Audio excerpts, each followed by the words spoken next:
Amazon is cutting about 14,000 corporate jobs as the online retail giant ramps up spending on artificial intelligence while cutting costs elsewhere. In a memo, the SVP of People Experience and Technology at Amazon said the reductions are a continuation of, quote, reducing bureaucracy, removing layers, and shifting resources. She added most workers will be given 90 days to look for a new position internally. In June, CEO Andy Jassy said that Amazon had more than 1,000 generative AI services and applications in progress or built, but that figure was a small fraction of what it plans to build. The company has already announced plans to invest $10 billion to building a campus in North Carolina to expand its cloud computing and AI infrastructure. Amazon has about 350,000 corporate employees and a total workforce of approximately 1.5 million people. The cuts announced Tuesday amount to about a 4% reduction in its corporate workforce.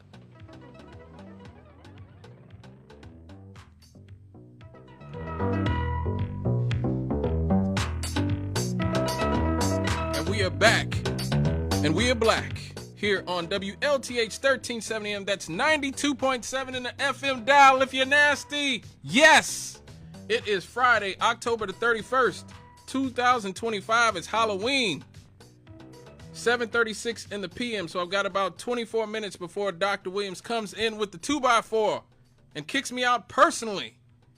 So if you got something to say, call now, 219-885-1371. That's 219-885-1371. As you heard, some Amazon workers are getting a real fright here, coming up here in this holiday season, because they, like many companies, are starting to cut jobs. Yes, they are. Yes. They are cutting jobs. Leading companies, including the United Parcel Service, UPS, Amazon, Intel, Nestle, Accenture, they have all announced over 150,000 layoffs here in 2025. They say it's to enhance efficiency, and here's the key right here: integrate AI technologies and restructure post-pandemic operations.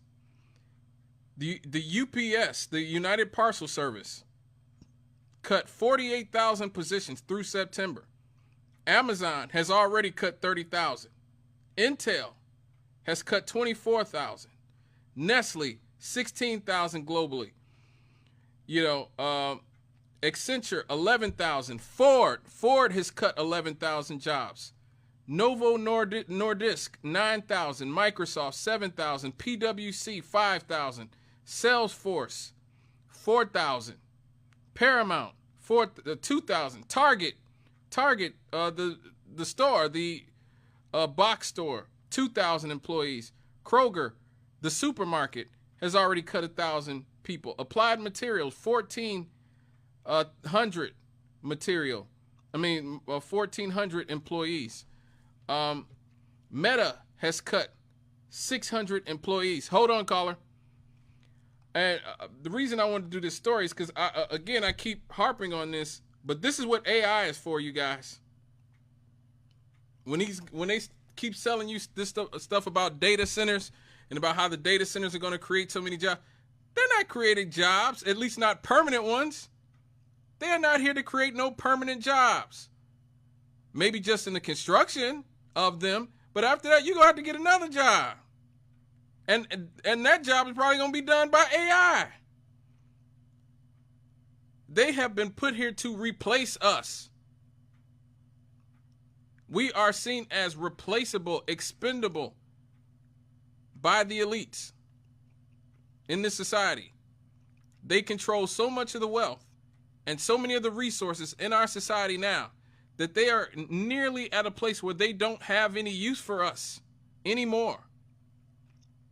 And so all that is left, and they know that the crush is coming. They know that that this AI thing is a bubble, that there's going to be a bubble, that there's going to be a winner, and whoever the winners are of the AI race, they are going to control us in virtually every single facet of our society. These data centers are for the surveillance state.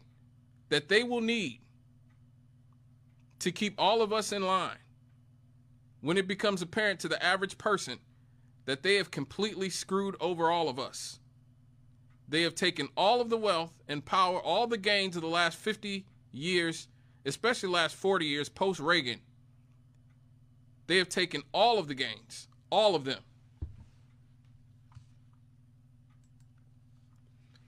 They have taken all of the gains of the post-Reagan revolution.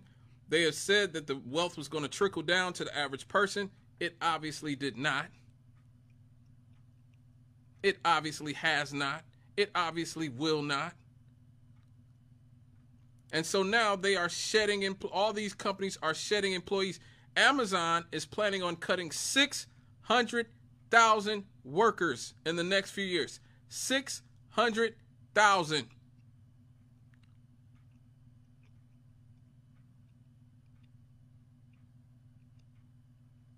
And here's the crazy thing. The stock markets keep going up. Everybody's like, oh my God, why are the stock markets going up even though the majority of people are struggling? That's because, again, the entire economy is the rich now.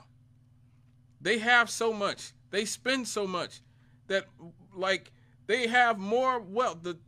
They have more wealth than the whole half of the entire population of Americans. And this is happening all over the world. You're seeing it happen globally in much of the world as well, where so much of the wealth is being concentrated that our entire economies is basically rich people paying each other off. It's a kleptocracy.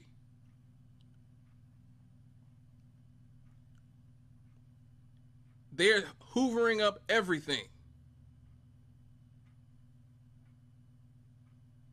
They have no plans for us other than for us to die or be controlled drones that they pacify.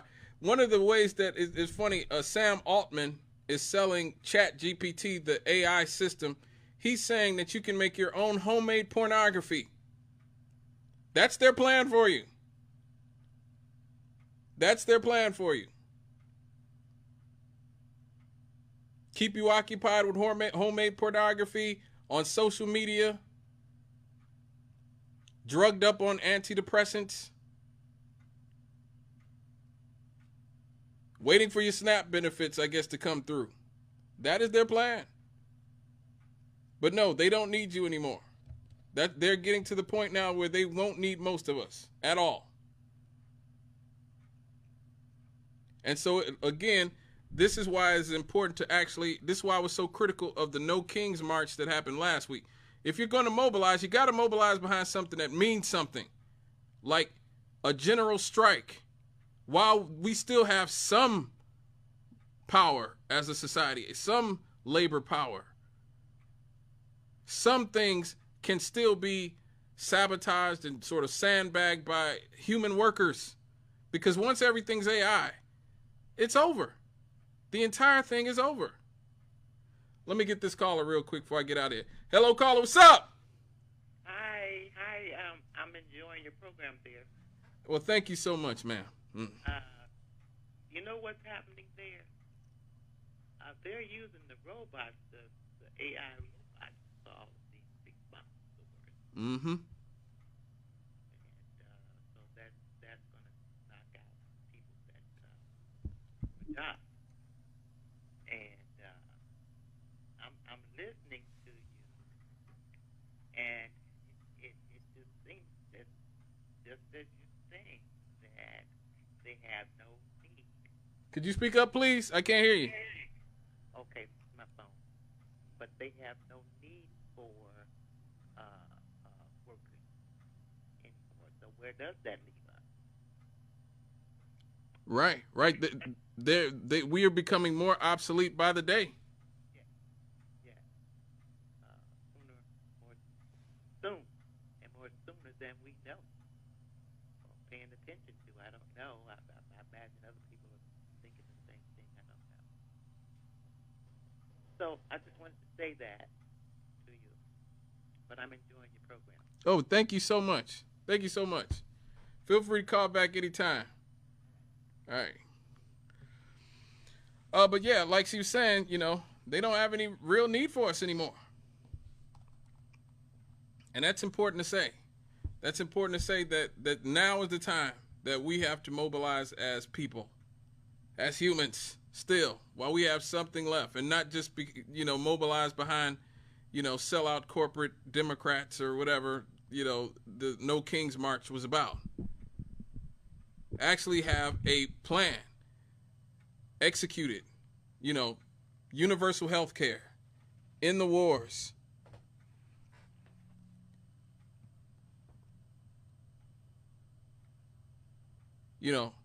Tax the rich. 70% of Americans support a wealth tax. 70%. And like I said, Elon is looking to become a billionaire. A trillionaire in the next few years. A trillionaire, a literal trillionaire.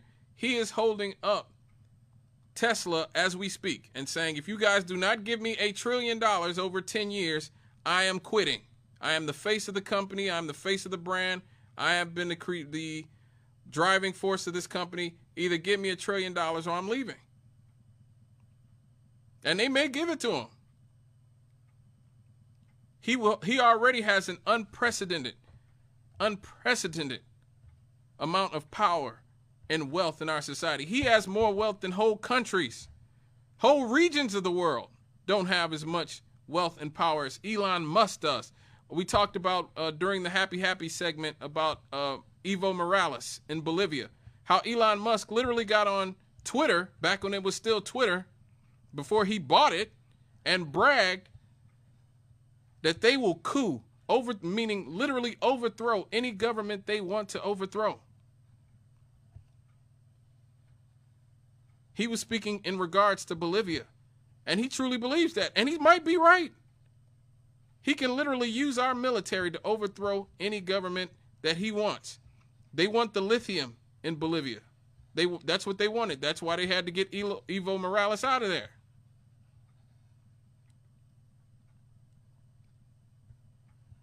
The lithium.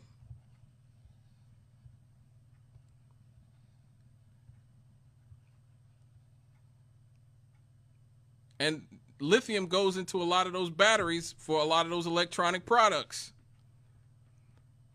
And same thing happens in Africa. This is what we talk about all the time in Africa.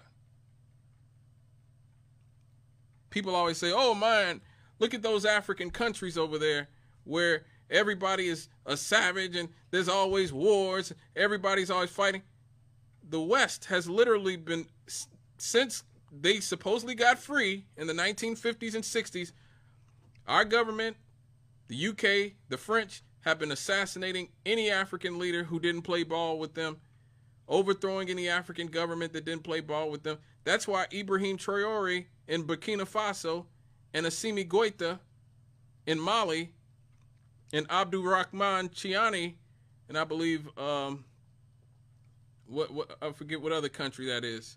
Those leaders who have solidified their power to fight back against the French, the British, the United States, they have solidified their power as a region and have said, we have got to strike back and we have got to take the power back from these elite Westerners. That's why that's so important. Because they are facing entities that have unprecedented amount of wealth and technology at this point.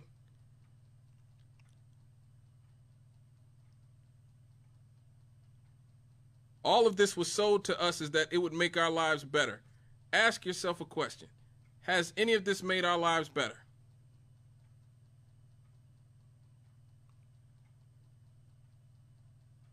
None of it has made our lives better. When I was growing up in the 90s, they told us when we have the internet, there won't be any more wars. Because Americans will be able to talk to Chinese people, and Chinese people will be able to talk to Russians, and Russians will be able to talk to Jamaicans, and everybody will just be, one global community. Has that happened? Or are we even more fragmented and balkanized as a human race than we've probably ever been?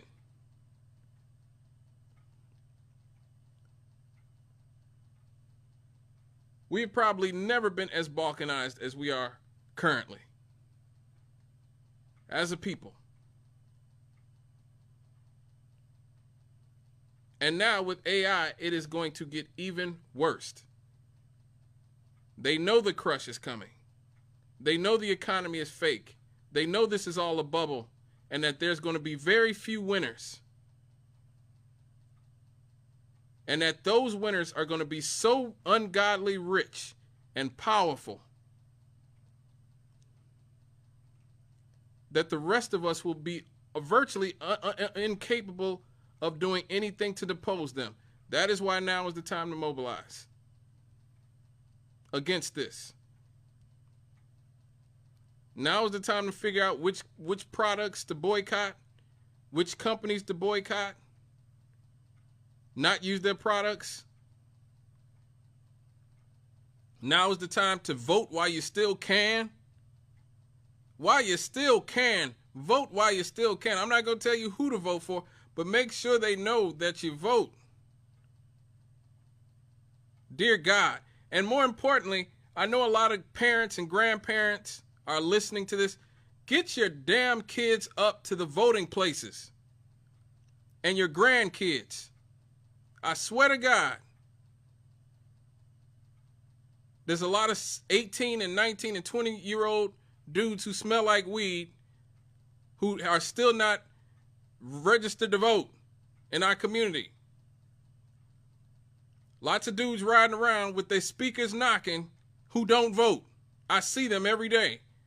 And I don't see them whenever I go and vote early at the library or at my voting place. I don't be seeing these dudes around. There's a lot of young women out there who always gotta have their hair did.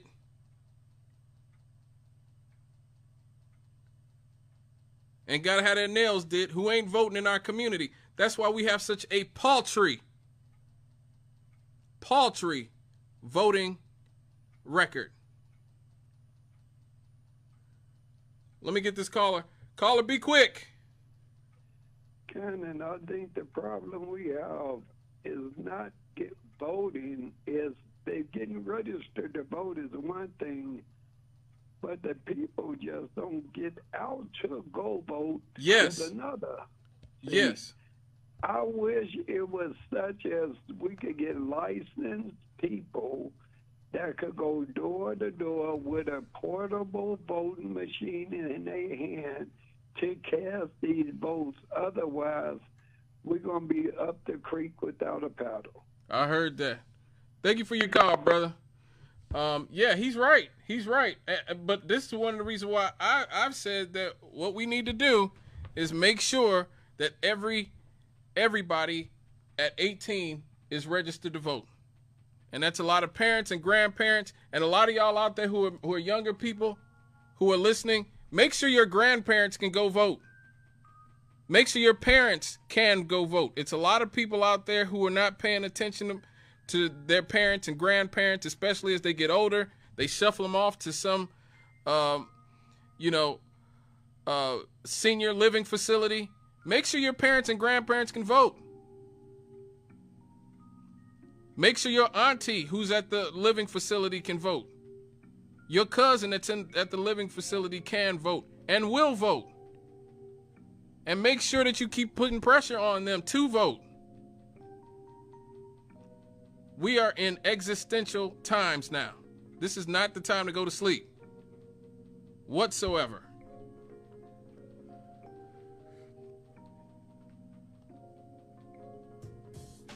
All right, folks, it's already 7:54. Like I said, I got to get out of here before Dr. Williams kicks me out with the 2x4. But before I do, good Lord, seems like I have to do this every week now. Unfortunately, we lost another one of the great musicians who, this man was somebody who, as an aspiring drummer, I used to play the drums when I was a kid.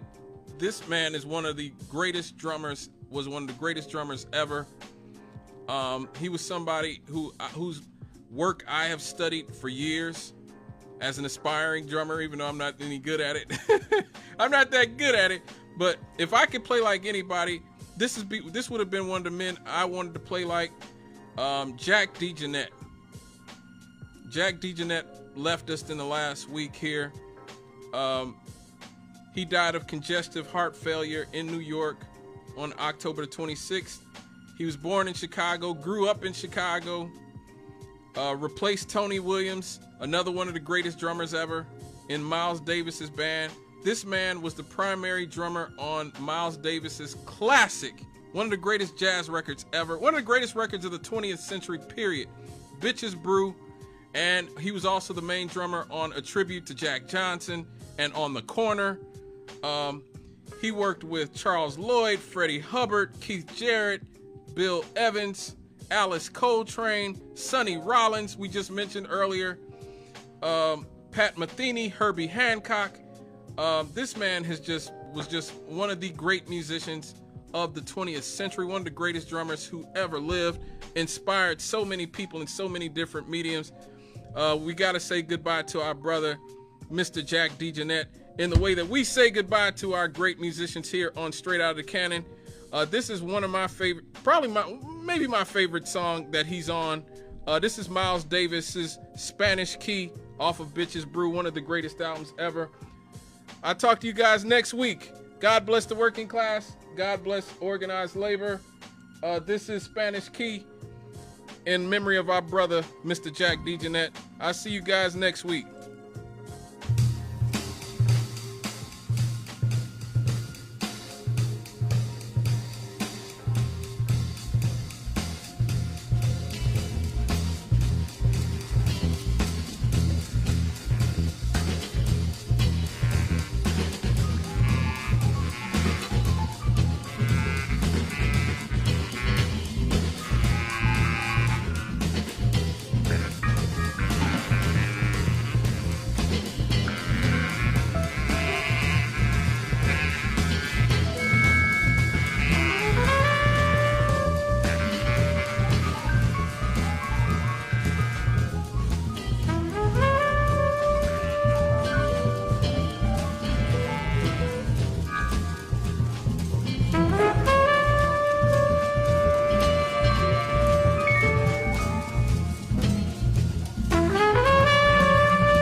We are 92.7 FM, W224.